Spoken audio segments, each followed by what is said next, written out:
สบายดีทุกคนอยู่ดีมีแห้งพบกับบ่าวทวรคนอยู่สวน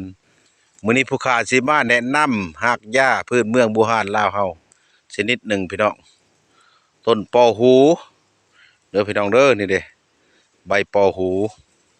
นี่แหละใบเพิ่นก็สิเป็นอย่างนี้แหละลักษณะนี่แหละสรรพคุณประโยชน์ของเพิ่นก็ดีหลายอย่างเด้อพี่น้องเด้อนี่ปอหูนี่ผู้ใดที่เป็นมดลูกอักเสบเด้อมดลูกอักเสบก้อนเบ้าในมดลูกเป็นก้อนเบ้าบนลูกเด้อเอาเพิ่นนี่แหละไปต้มกินแนวละกำมือส่วนประกอบเพิ่นก็มีอยู่หากกกตั้งไก่หากต้นตั้งไก่สองสามมากกะเปลือกแกนไม้กระดูกไสแกนต้นกระดูกไสนะพี่น้องเด้อสามก็หากเอื้องสี่หากเอื้องเด้อพี่น้องเด้อ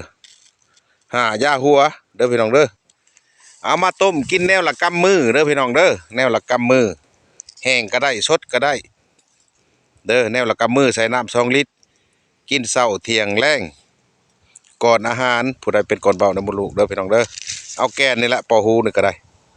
เอาแกนเพิ่นเด้อพี่น้องเด้อนี่แหละต้นปอหูนี่แหละนี่เด้ใบก็ได้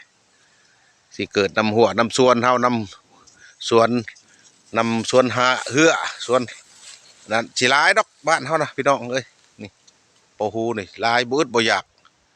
เอาไปกินเด้อพี่น้องเด้อท้องถิ่นใดมีหรือว่าผู้ใดเป็นพยาธิดังกล่าวที่เว้ามาหั่น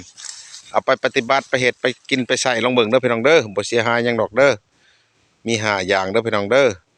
บ่าวทวรมาแบ่งปันสิ่งดีๆให้พี่น้องรับรู้นํกันกินแล้วก็ให้ดีให้เศร้าผู้ใดเป็นพยาธิโรคาดังกล่าวที่เว้ามาแล้วก็อย่าเจ็บอย่าจนร่ำรวยกันเด้อพี่น้องเด้อสาธุ